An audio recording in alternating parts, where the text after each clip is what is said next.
Great. Well, thank you all for joining us today for the first NSF Game Maker Awards informational webinar. So today we will be covering a range of topics, and you'll be hearing from both the NSF team, myself, Oliver of Ensemble, as well as the Skilled Platform team. But before I get started, I do want to just kind of cover some of the housekeeping items for the webinar. So we will be doing a Q&A session at the end of the webinar. So feel free to drop in your questions throughout this webinar, and we will try to address those at the end of the session. We do also want to say thank you so much for joining us. And really our purpose here today is to guide you through, everything that is required to create a new video game in alignment with NSF's focus areas, submit it, and yeah, just learn more about this exciting competition. So we will be recording this and sharing the transcript and the full recording on our website and via email. So with that, I think we can go ahead and get started. I'm also going to start a poll just to kind of get a sense of where you're joining us from, and just curious if you've already started designing your video game for the NSF Game Maker Awards.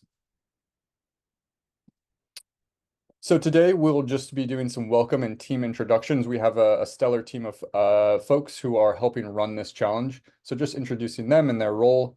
I will then pass it over to Kim at NSF to provide details of, who is NSF, what are they all about, how does this relate to the work that NSF's doing with their 75-year anniversary. Then I will just go over the full competition details, the structure, the prizes, what it is required to actually submit a video game into this competition. We'll go over some judge criteria. We will also do a demo of the submission platform, and look at the prizes, and then also some game development resources from a game development expert grant. So, and then we'll close with a Q&A session. So I want to pass it over to Kim. Kim, take it away. Thanks, Ollie, and hello, everyone. I'm Kim Nelson, and I work at the U.S. National Science Foundation. That's NSF for short. Thank you for letting me talk to you about NSF today. So in the next couple of slides, I'll share more about NSF's mission, how we achieve it, and why we like to say that discovery starts at NSF. Let's dive in. The internet, 3D printing, the first ever image of a black hole, rapid COVID testing, climate forecasting, confirming Einstein's theory of relativity by detecting ripples in time-space, computer chip fabrication, speech recognition software, search engines, and even the magic school bus. These are just a few examples of the NSF impact. We're a really unique agency in that we're the only US federal agency that invests in research across every field of science and technology. And after nearly 75 years of investments, NSF results are everywhere. Our headquarters are in Alexandria, Virginia, and we promote the progress of science by investing in research to expand knowledge in science, engineering, and education. And we are tasked with keeping the United States at the leading edge of discovery to the benefit of all without barriers to participation. We fulfill our mission chiefly by making grants, and our investments account for about 25% of federal support to America's colleges and universities for basic research. That's research driven by curiosity and discovery. And we also support solutions-oriented research with the potential to produce advancements for the American people. We are working with partners and communities in all 50 states and US territories to understand and address barriers to develop training, infrastructure, and education that increases access to opportunity and fosters sustained growth at every point in someone's educational journey.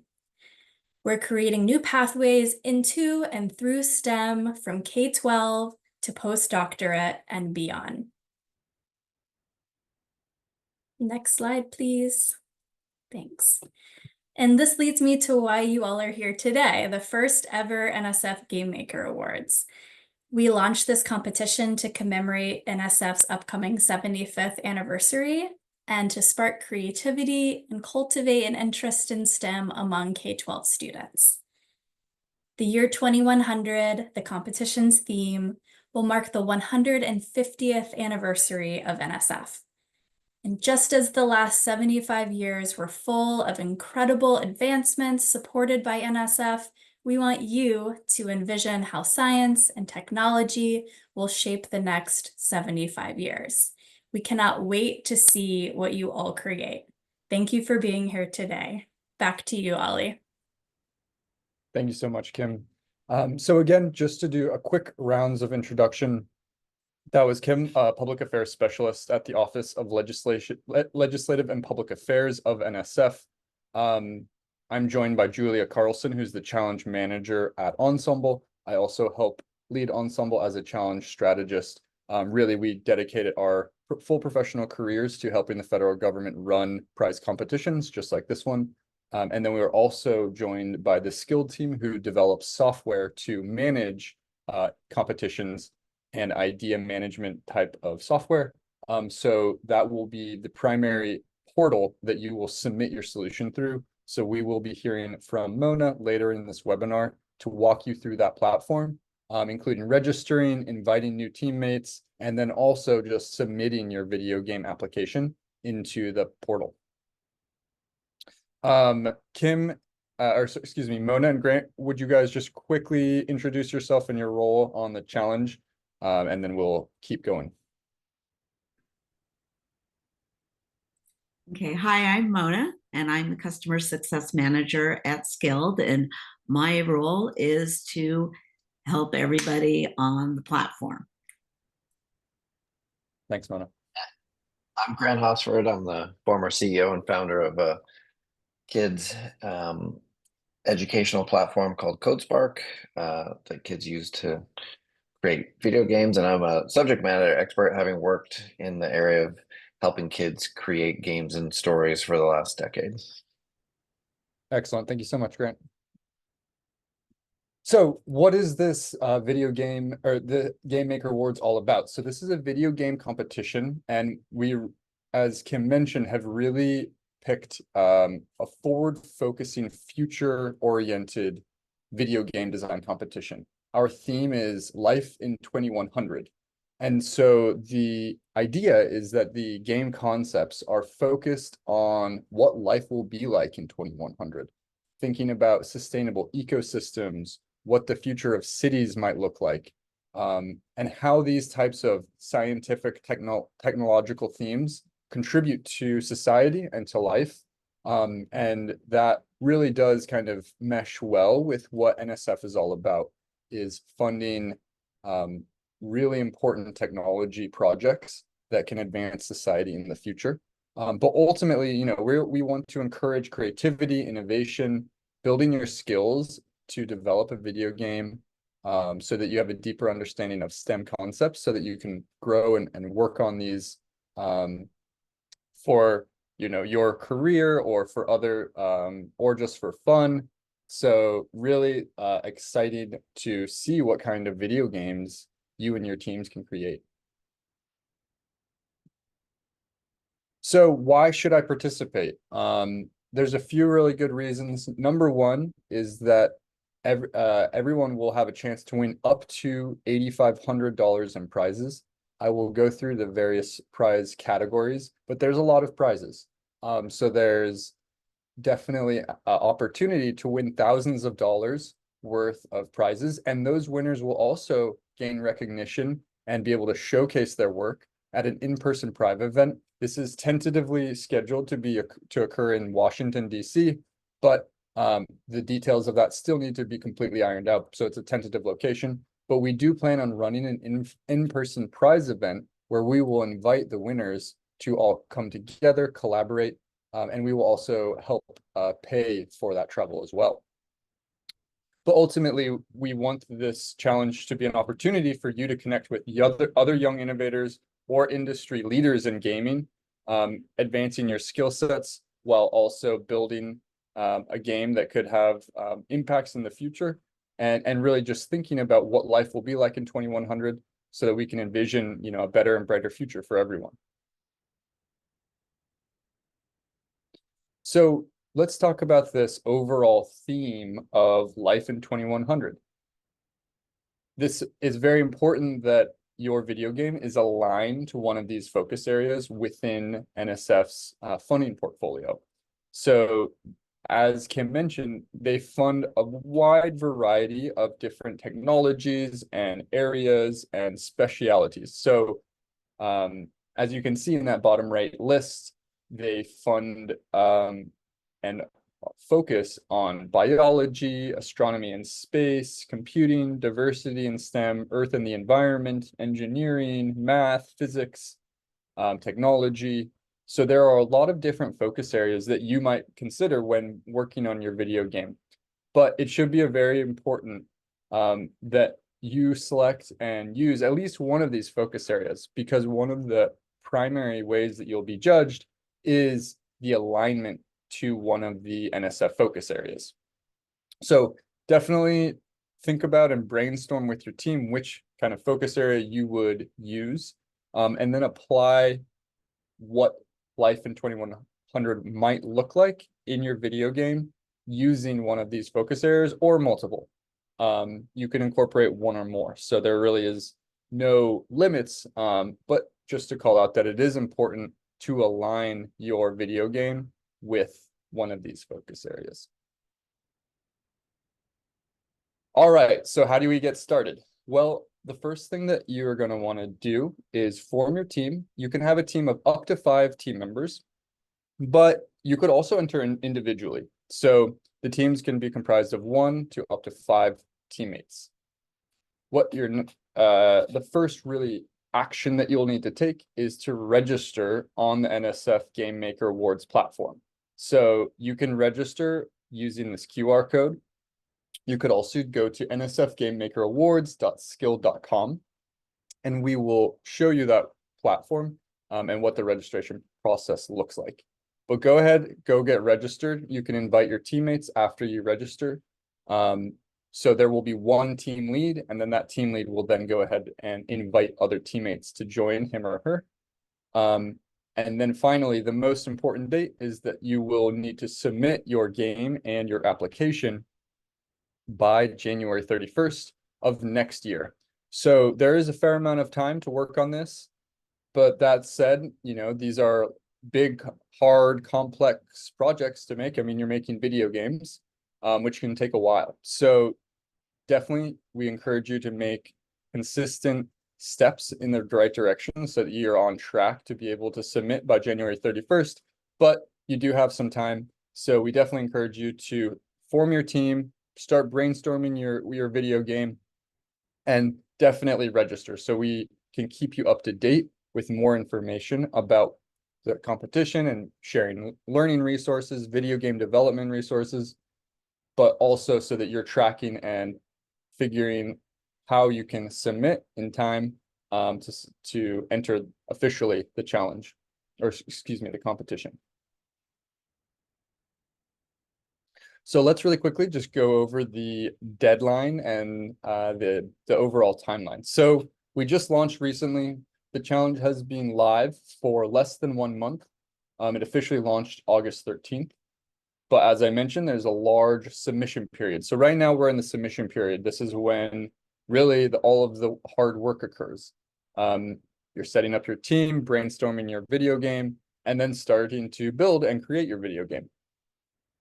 We do ask that all of the submissions come in by 5 p.m. Eastern Standard Time. So it is very important on that day that you submit before 5 p.m. Eastern Standard. Then we will have a judging period from the 31st till March 14th. So we'll have a big team of expert judges who will be reviewing video games and determining and scoring to identify who the winners are. And then at that point, we will announce the winners and also invite the winners to DC, or excuse me, potentially to DC for the prize event. So that's going to be a really awesome event. Again, the details and logistics are still being ironed out, but you will be invited to an in-person event. So I can't really say too much beyond that, but that's our overall timeline. And that the in-person prize event would then occur in spring of 2025.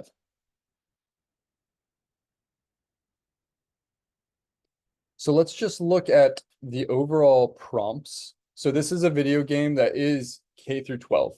You can see that in the name, and it's the Game Maker Awards for K through 12. But we do want to appreciate that there are kind of age-specific prompts.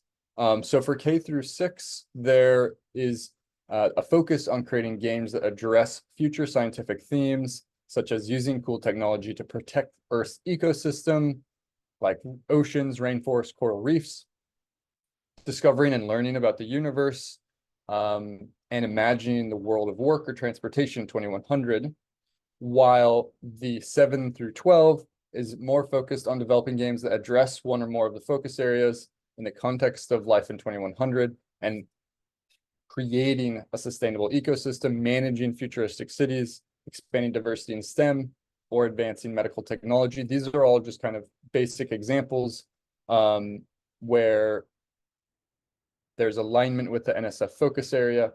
But as you can see, there are lots of different ways you could take this. And we do recommend, based on your age, the age of your team leader, where you would focus on one of these specific prompts.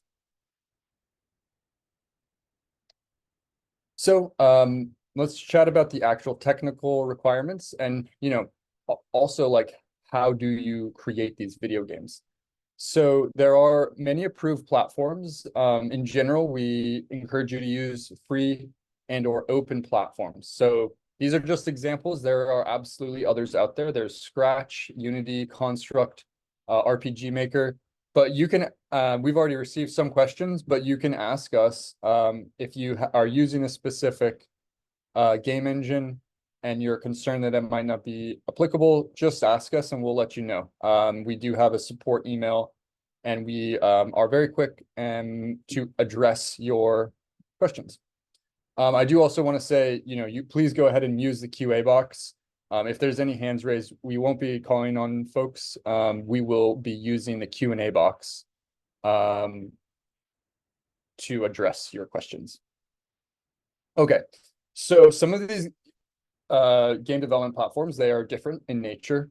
So you can do certain things with them that others you cannot. So if you are submitting an optional, there is a playable game demo, but not all of these platforms let you have an accessible game demo. So for example, if you are making a game in Minecraft or Roblox, you will not be able to submit a playable demo. So it's very important that you submit a comprehensive video presentation. All of the submissions will require a video demonstration walkthrough of your video game. But if you can also submit the playable game demo, like the URL to open and access this within a browser, then we also encourage you to do that. So all submissions will need to submit a video walkthrough presentation of their video game. And then if possible, and depending on the video game engine you're using, you should also try and submit the playable game demo via a accessible URL. So a judge could click on it, open up your video game and start playing it. But like I said, that doesn't, it just depends on the video game engine that you're created. So yeah, those are really important considerations here. But certainly the video demo presentation is a very important element of your submission, and that is totally required for all participants. All right, so let's just break down what exactly you need to submit to enter into the challenge, the competition. So we were interested in first, what's the name of the video game? And also if you could provide a logo or image of the game. So maybe there's some simple artwork that represents your game, but we want you to upload a JPEG or PNG image of the game and then just tell us the name of the video game. Then, like I mentioned, we have the video demo presentation. So this should be 90 to 99 seconds.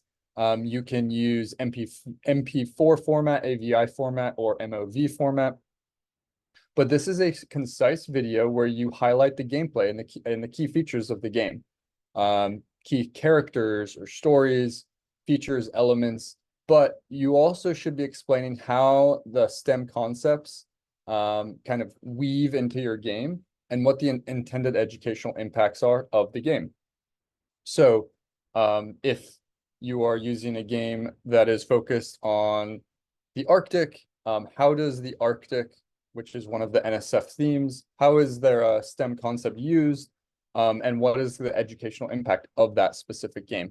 So that we will be looking for answers to that in the video demo presentation. Like I mentioned in the last slide, we will have there will be an opportunity to submit a playable game demo.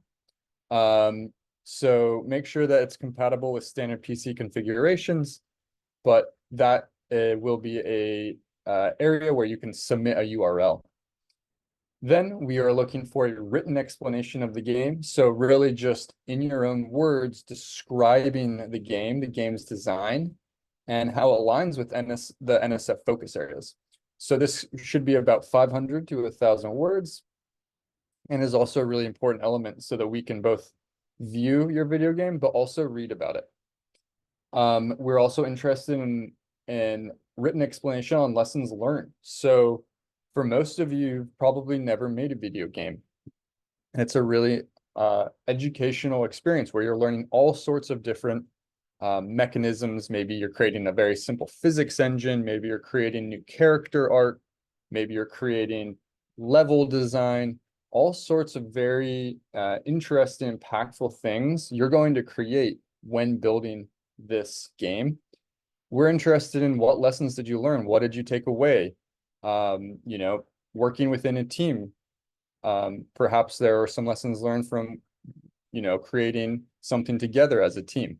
All sorts of things I'm confident you will learn when you're going through this process. So we would like you to just reflect on the lessons learned during your game development process. Additionally, for all team members under the age of 18, which I think will be a lot of teams, you are required to submit a parental guardian consent form. Every single individual person who is on a team who is under 18 must submit a parent guardian consent form. So it can't just be the team leader. Every single person who is under 18, please make sure that you have a consent form, and then you will upload that into the platform. This is really important because if you don't have this, it will potentially limit our ability to make an award. We will need to start nudging you or messaging you that we need this. So it's just something that we absolutely need and is required for all team members under the age of 18. Okay, we've also gotten some good questions about mentor support. So we do have some prizes for mentors. Mentors could be teachers, parents, guardians, an older brother perhaps, or older sister, but a person who can provide mentorship in the support of developing the game, but the mentor should not be the lead driver of the development, right? It needs to be from the child or teenager, but the mentor, we do appreciate that, you know, some teachers perhaps will absolutely be providing mentorship, and we actually do have cash prizes for those mentors as well. So if you do have a mentor for your team, we would love if you could just write up what their role was. How did they support you? And again, what was their kind of core contributions? Again, assuming they are not going to be developing the core game, they're providing mentorship and help to the teams. But we do have prizes for those mentors as well. All right, so here's some tips for success. Like I've mentioned, make sure that you brainstorm and align your game with the NSF focus areas and clearly demonstrate your STEM concepts. You want to make your video presentation engaging and informative. That's going to be a really important video for the judges.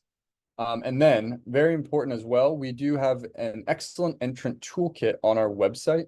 That is a great resource. There are video game design and development resources. in that toolkit. So definitely go download that and read and take a look at those development resources there.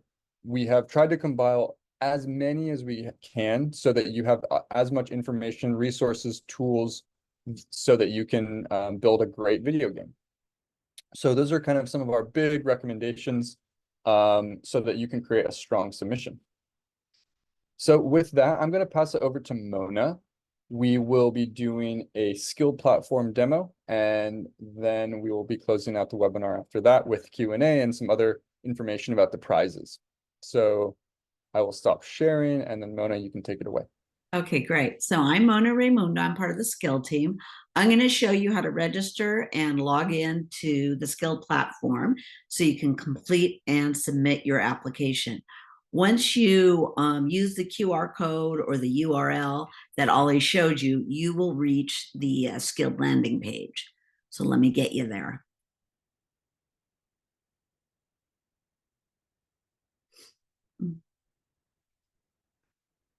Okay, so this is the page that you're going to reach. And at the top button, you can either register, or if you have an existing account, you can click on login right there. You can also read through it. We have some of the same information that is on the NSF main page. But if you wanted to read over the prizes or any of the information, you can scroll through. A reminder of the important dates. At the bottom of the landing page, again, is another place that you can log in or register if you don't have an account. If you forgot your password, there's a forgot my password URL. So what I'm going to go ahead is click on the register. So that's going to take you right to the registration form. First person to register on the team is going to be considered the team leader. So you're going to read through all this information. If you're under 13, there's specific instructions for you, instructions for your parents and guardians. And you can go ahead and see any thing with the red asterisk is required. So you go ahead and make your team name right here. And you put in your first name, first initial of your last name. Go ahead and put in your age. And then depending on your age, you're going to either put your email address or your parents.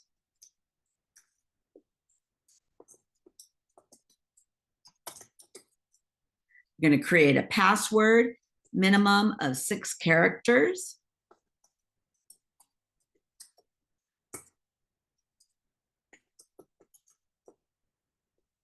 And your zip code, because we like to gather information where everyone is coming from. And how did you hear about the challenge? That helps us out. It's a checkbox so you can click more than one option. You also may want to read over the rules. So once you've read over the rules and you agree with them, agree on it, agree with it, and click on sign up. So once you do sign up, there's one additional step.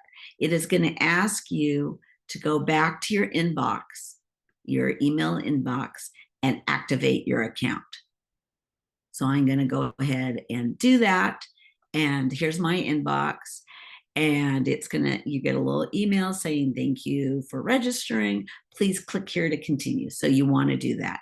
You also will want to get into the habit of checking your emails, because that is how the competition is going to communicate with you. And I know not all students are in the habit. So it's a good habit to get into. So once you've verified your email, you can go back and now you can log in. What I'm going to do is I'm going to log into a test account because I already filled in some information just in the interest of time. So I'm going in as the test contestant. And what you'll see at the top is a dashboard message, which is information about the challenge. You're also going to be able to add to your team. So you can have up to 5 team members. If you want to add somebody, You click on add a team member. You type in their name, last letter of their first letter of their last name, and their email address.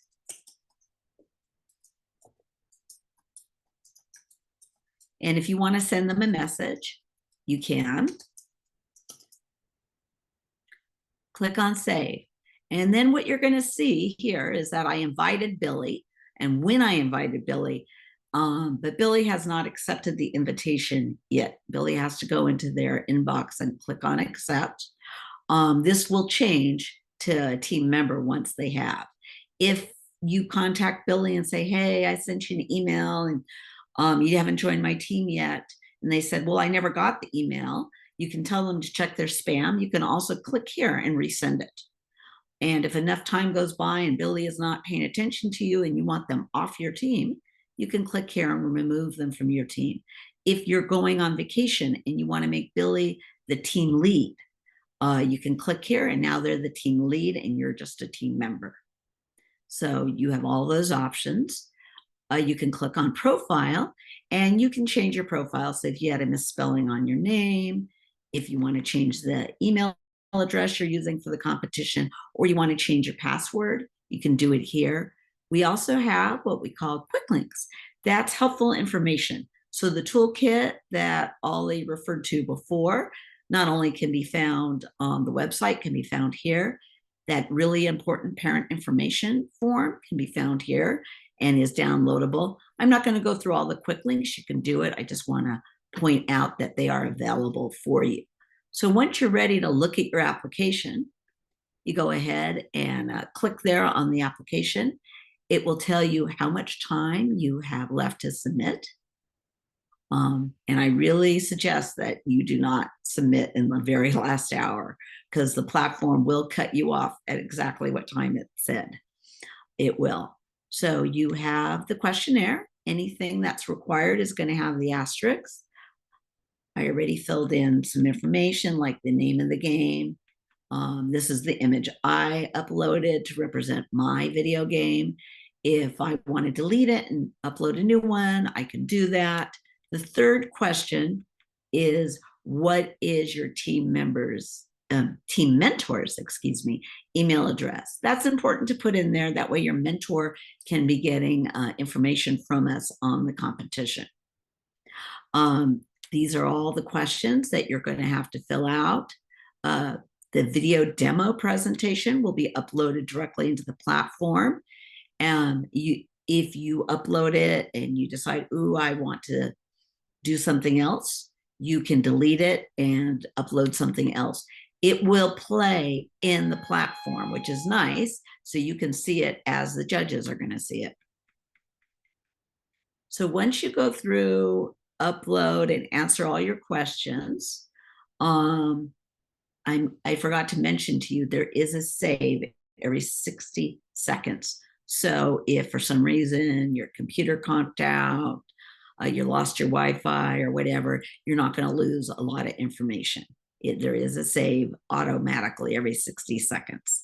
And so here's all the questions that you need to fill out. At the very bottom, there is a save button, because sometimes people just feel a little more comfortable than having the auto save.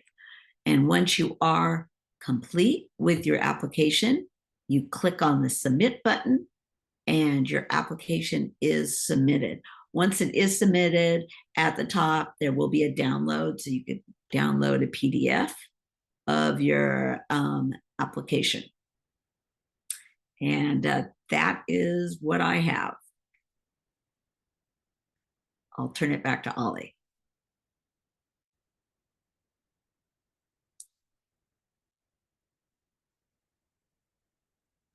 Thank you, Mona.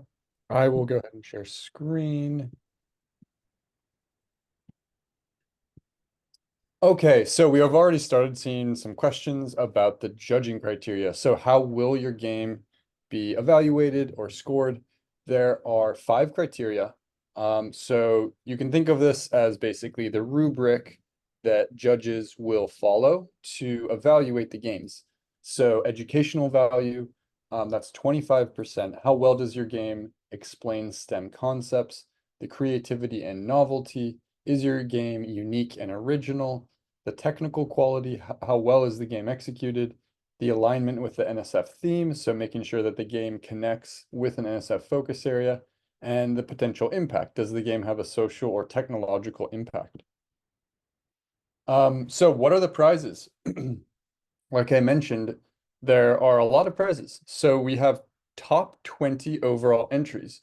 So the top 20 highest scoring entries using that rubric I just showed you, those will be the merit awards. So there's going to be 20 of those, and each award will be $2,500. So this just recognizes overall exceptional quality and innovation in your game development. So there's 20 awards valued at $2,500. But we have some other awards. There's the Best in Class awards. So there is a series of awards for different categories of game development. So we have the Best Educational Game, the Best STEM Discovery Game, as a user kind of goes through this, discovering STEM concepts, the Best Technical Skill of a game, the Best Storytelling, the Best Art and Design, the Best K through 6 Game Award. So just a game that is the very best, but made by a child in the K through 6 category, age category. And each one of those will be $5,000. So if you're counting right now, one team could win up to $7,500. But wait, there's more. There's also a chance to win mentor support awards. So your team could, if you do have a mentor who you would like to nominate, we can recognize them with $1,000 prize award as well. So this award is supposed to recognize the support provided by mentors, teachers, parents, guardians. I saw one or two questions about kind of what the difference between a team leader is and a mentor is. So in some ways, I'll quickly make an analogy. Like the mentor perhaps is more like the coach, while the team leader is more like the captain of the team. So, the mentor should not be, for example, coding. The mentor can be providing support on how to best code a game. The team leader should be the primary lead of the team and working with his or her other teammates to create the video game. But the team leader needs to be the one actually doing the work, while the mentor is providing support, helpful information, tips, tricks, that kind of thing. So hopefully that's clear. One is more a kind of coaching role, while a team lead is actually making the game, helping lead the team. And also the team leader will be responsible for actually submitting the submission into the website, into the skilled challenge platform. But there's other opportunities as well, not just cash awards. The winners will be featured in NSF publications. And then of course, you'll be invited to showcase your game at an in-person prize event. So your team could win up to $8,500 if you were to win a merit award, a mentor award, and a best in class award. But as you can see, there's lots of different prizes out here. So we totally encourage you to submit because there's money to be distributed here. All right, I'm going to pass it over to Grant. Grant is an expert in game development. So Grant, take it away. Hi, everybody. Thanks for joining us. It's great to see the good turnout. I'm going to try to answer a few questions about platforms that I saw in the chat, just because the answer is also in the entrant toolkit, but we won't make you track it down. So just right off the top, I saw questions about MakeCode, Scratch Junior, Godot, which is a free engine, Minecraft Education. Those are all fine. They're all free resources that pretty much anyone can get access to. The goal of the contest is to be as inclusive as possible. So if you just keep that in mind, generally speaking, that's a good guide. And there was also a question, could I develop a game from scratch, say a native iOS game built in Swift? That's also fine. We're assuming most kids will not have the desire and capability to do that. But if you do, feel free. That's also fine. There's a question about whether assets have to be free, and we'll get back to folks on that. That's a good question, and we'll come back with a clear answer post the webinar. Okay, so there's multiple great free resources out there. We're not promoting any specific resources. We're just naming some of the more popular ones that we're aware of. We probably have missed some good ones, like Godot is a great resource in the entrant toolkit, and we will update it as we go, and then so we become aware of things that may be new. For example, we recently added Octo Studio, which is a new offering from the same folks who developed Scratch and is for young kids and just launched a year ago. But in general, if you're new to video game development, just a quick overview, which is there's platforms that make it easier to develop a game because they're specifically designed around game creation. And there's platforms that are general purpose coding languages like Scratch. So Scratch and Scratch Junior, super easy to use because there's a lot of visual elements, not designed specifically for game making, however. So it can be challenging to make an interesting game. Totally can do it. People do it every day. There's literally thousands of kids building games on Scratch right now, but that's not what Scratch was sole purpose. Whereas there's some platforms like GameStar Mechanic, CodeSpark, and then more professional platforms like Unity and Unreal that are designed specifically with game making in mind. And they just have some advantages of having other elements of game making built in, like assets and character design, etc. So anyway, basically, I think my advice would be pick a platform that makes sense for you and or your team in terms of where your skill level is. If you're brand new to game making, then I would highly encourage you to use, an entry-level tool like a CodeSpark or GameStar Mechanic. If you're more experienced and are writing code in JavaScript or Python or something like that, then consider a platform like Unity or Unreal, right? That's my general guidance there.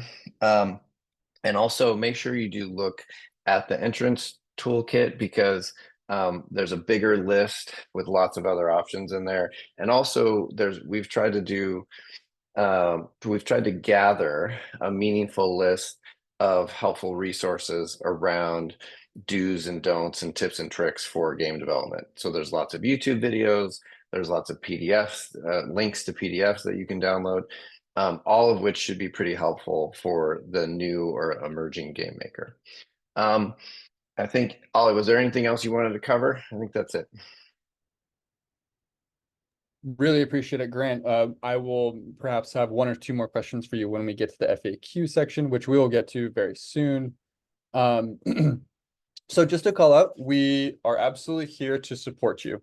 We love the questions we're getting. Really important that you get the right answers. So please reach out to us at NSF Game Maker support@skill.com.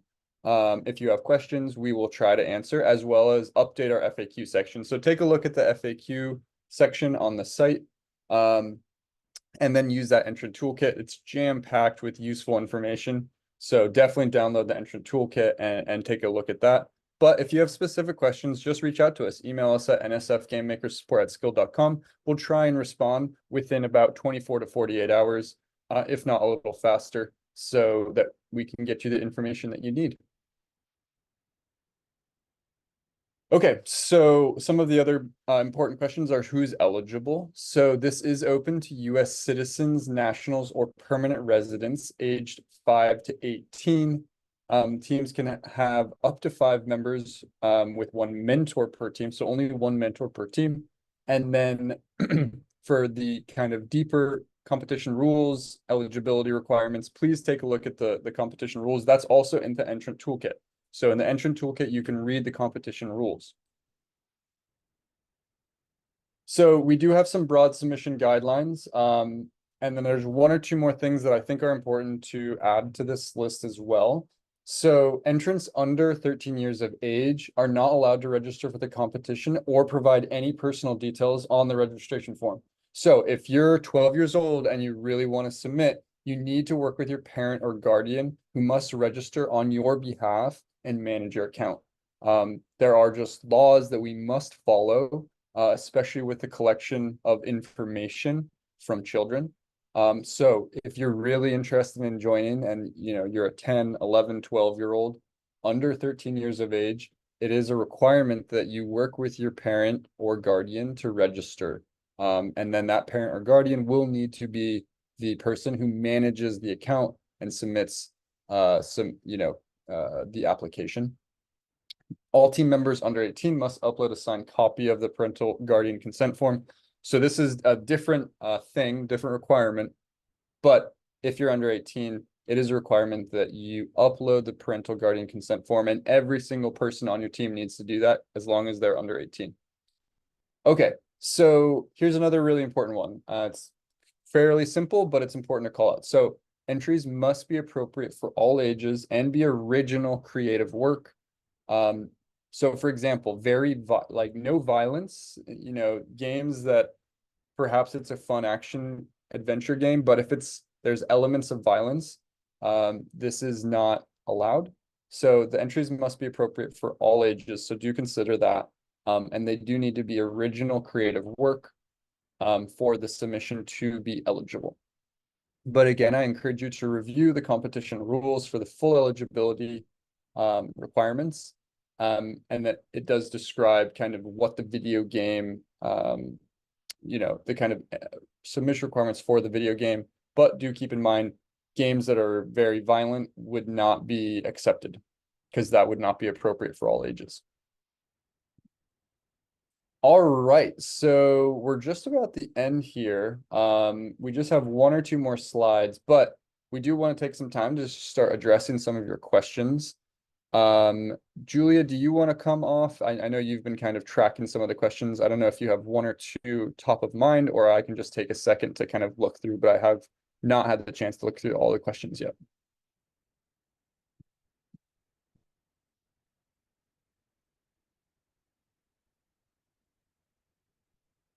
Okay, I will go ahead and start asking some of these questions. So and I'm going to answer them live.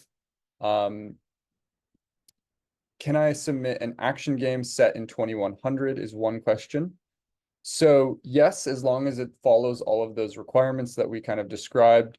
But absolutely an action game set in 2100, as long as it is following those requirements and is in alignment with the NSF focus area, would totally be an acceptable and a worthwhile game.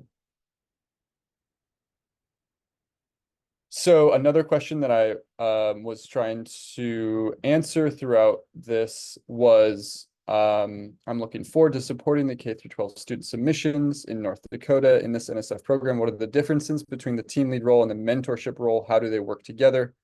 So again, just to answer this one live, you can think of the mentor as more of the coach, really like the teacher role is the, teacher, coach, mentor, a person who's giving tips and tricks and helpful advice, but not coding, not actually developing the core elements of the video game. The team lead would help drive that. But ultimately, the team lead is very important just because we need one person who's submitting the submission. So ultimately, the team lead is that person submitting the submission, and also would be, the leader who is helping make sure that they're collaborating with the full team. Ollie, I was just going to Yeah. jump into one question we've gotten a few times is regarding the recording. So the recording and the slides will be shared out following the session with everyone that registered and can be distributed to people that were not able to join today. Yes, absolutely.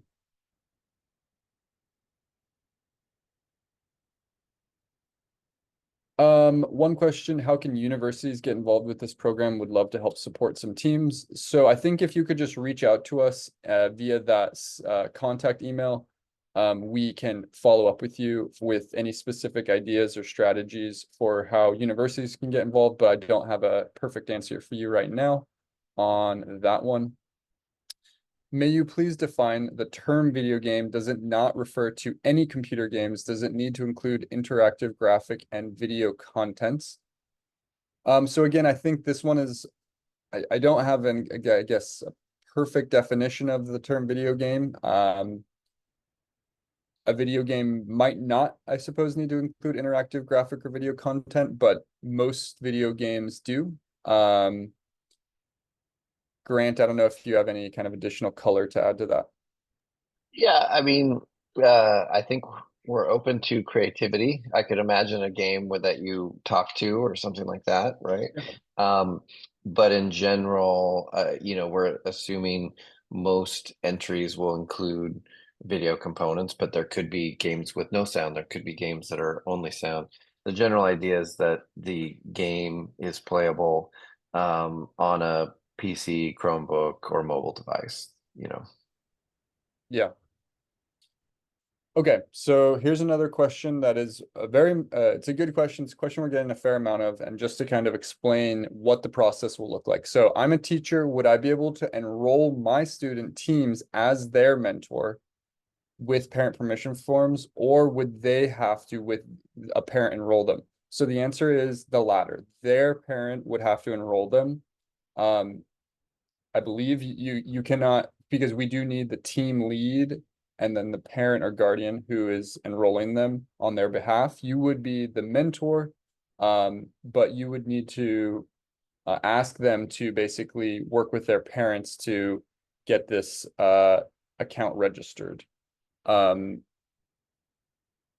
correct me if I'm misspeaking in that, but that is my understanding of how basically a teacher can ask students to enroll with the help of their parent.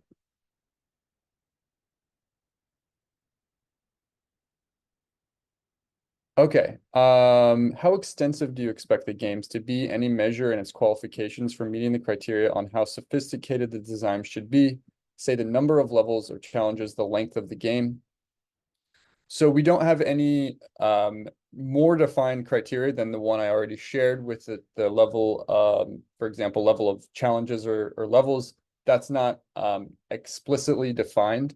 So think about those criteria, and that's pretty much the guidance I can provide. I can't really say anything deeper than the level of sophistication. But I will just say, we are creating these award categories. I'll just jump back to the award categories so you can kind of think about, we're thinking about the best educational game, the best STEM discovery, the best technical skill, the best storytelling, best art and design. So if you're, really want to win the best technical skills, maybe there's one or two levels that really show the technical execution of the video game.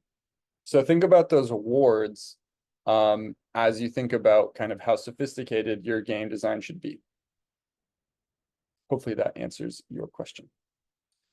So as we kind of talked about, we're seeing lots of questions about different platforms. So as Grant kind of mentioned, as long as it's free and open, in general, it is accepted, and certainly you can do it from scratch if you're interested. We will get back. Yeah, go ahead, Grant. Just one quick note on free and open. It doesn't have to be free and open in every iteration of what it does. There are many platforms where there's a paid version, but they have a free version for students, and that's fine as long as you're getting access through the free access. That's what we're talking about. We just want this to be available to any kid who wants to participate, regardless of household income. Yeah. All right, there's a lot of questions here, so we might not have time to get to all of them, just as a heads up. But we are collecting all of these, and we will be updating FAQ. And then, as I mentioned, you can reach out to us via the customer support email. I'm gonna go through the ones asking about the game engines. So does standard PC configuration allow for a game controller, or does that mean restricted to keyboard mouse control? So I believe that it would be constricted to keyboard mouse control. Just, I would say, put yourself in the shoes of a judge who's just jumping on their computer and clicks on your game. They probably wouldn't have a game controller handy. So the standard PC configuration would be keyboard and mouse control. I'd just say or touchscreen. Or touchscreen. Right. Also, I just saw one question I want to cut off, which is there's a question about that the duration should not exceed 99 seconds. That's not correct. I think that's related to the video. So anyways, we're answering that, but just wanted to make sure that was clear. It can definitely be longer than the game itself can definitely be longer than 99 seconds. Yes, yes, absolutely. Yeah, we just had to pick some general timeframes that folk, so there's another question. 99 seconds is too long for a 7-year-old to explain STEM concepts. It might also be difficult for a 7-year-old to write an explanation. Is there flexibility in how younger kids fill these requirements? So that's the 99 seconds. It doesn't have to be 99 seconds. It just needs to be, I believe, within 90 and 99 seconds. So Yeah, and yeah, well, just to be super clear, this is about the video of the game, right? The game itself could be an hour. You're just explaining your game in 90 to 99 seconds. That's what's happening here. yeah. So I'm seeing some questions about questions on who can be a mentor and if there's a way to connect. So again, I would just recommend reaching out to us, and we might be able to do some mentorship pairing, but we'll just need to look into that. I can't answer that right now. What are some of the criteria that student submissions will be judged on? So I'm going, for instance, is a video game built with underlying code powering it going to get a stronger weight scoring than a team that uses no coding in their video game creation?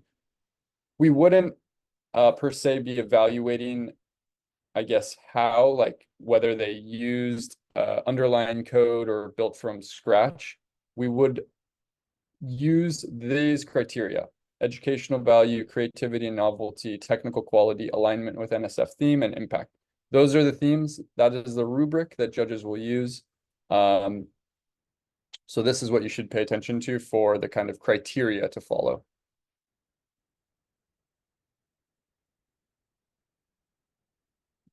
I'm gonna go through a program that teaches students coding. We're excited about this competition. We'll be hosting a series of free events with experts from Roblox, Unity, and Unreal to give students general advice.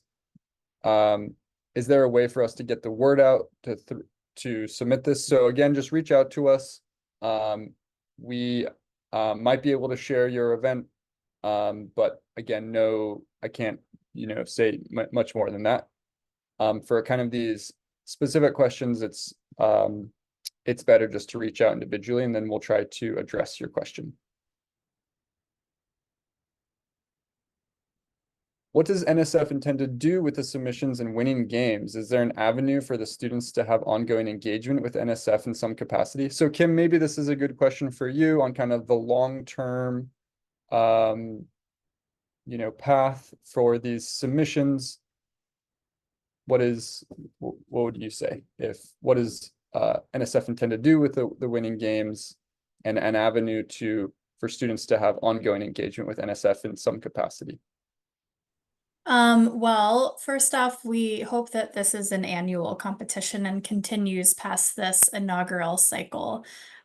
We hope to be able to highlight entries on nsf.gov through our media releases, and we have a blog called Science Matters, and we hope to sort of follow your story throughout the years. So, I mean, all of this is sort of TBD, but we, would hope to continue to engage with our inaugural cohort beyond this cycle.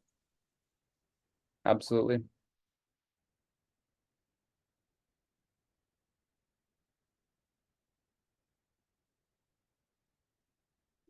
Can a student be on more than one team if they are not the team leader? I'll have to go back to the rules to look specifically if a student could be on more than one team if they're not the team leader. They might not be able to, but we will need to address that in the challenge rules. I do not have a specific answer for that one.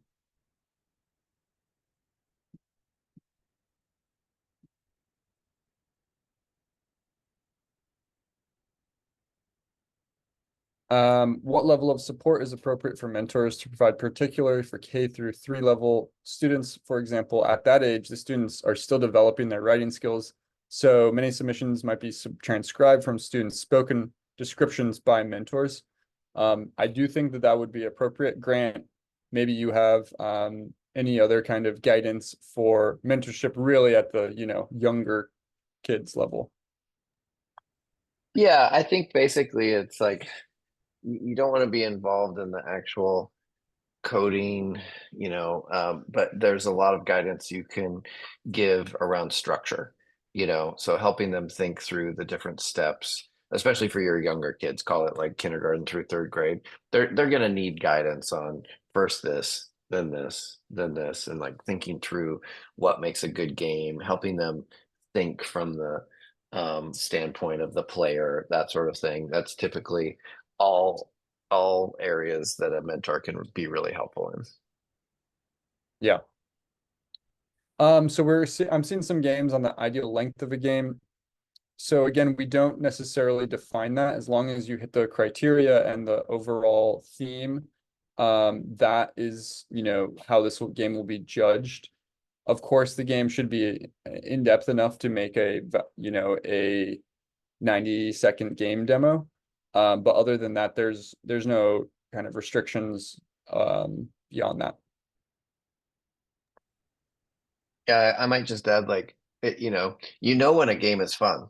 So if you give it to people and they play it and they want to play it again, that's a good, some great games are really short, but some are an hour long. So it depends on the type of game you're building and your goal. But obviously engagement matters, right? Yeah. So Yep, absolutely. So I think we have time for 1 or 2 more questions, and then we will be wrapping this webinar. Here's a good question. So for the 7 to 12 age group, is one still allowed to use Scratch, a relatively low platform? So yeah, absolutely. There's no restrictions at all on age and which platforms one can use. You have the liberty to pick the game platform regardless of age. This is a good one for Mona. So where is the form link for the parental consent guardian form? How can folks access that parental consent form? Sure. If you go into the quick links, which is on the left-hand side once you create an account and log in, I believe the second quick link is the parental form. Once you click on that, it will download the form right into your download folder. You need to print it out, and because they want a wet signature and actually sign it, then you're going to have to either take a picture or scan it and then upload it into the platform. Yeah. So the answer is log in. And then once you're logged in, you'll be able to access that via the quick link on the sidebar. And with that, I will just give us 1 or 2 last final reminders. So please go ahead and register on the Skilled platform. You can use that QR code to visit the site. Keep track of the submission deadline and keep working on your submissions. The final submission is the 31st of January of next year at 5 p.m. Eastern. So have fun. This is your chance to innovate and showcase your creativity and build something really cool and awesome, and hopefully win some money as well. So thanks so much for joining us today in the Game Maker Awards informational webinar. Please reach out to us via email with other questions and comments. And with that, I will go ahead and close out today's webinar. But we can't wait to see what you create and start brainstorming your game and make your vision of 2100 come to life. So with that, thank you very much, everyone, and have a great day.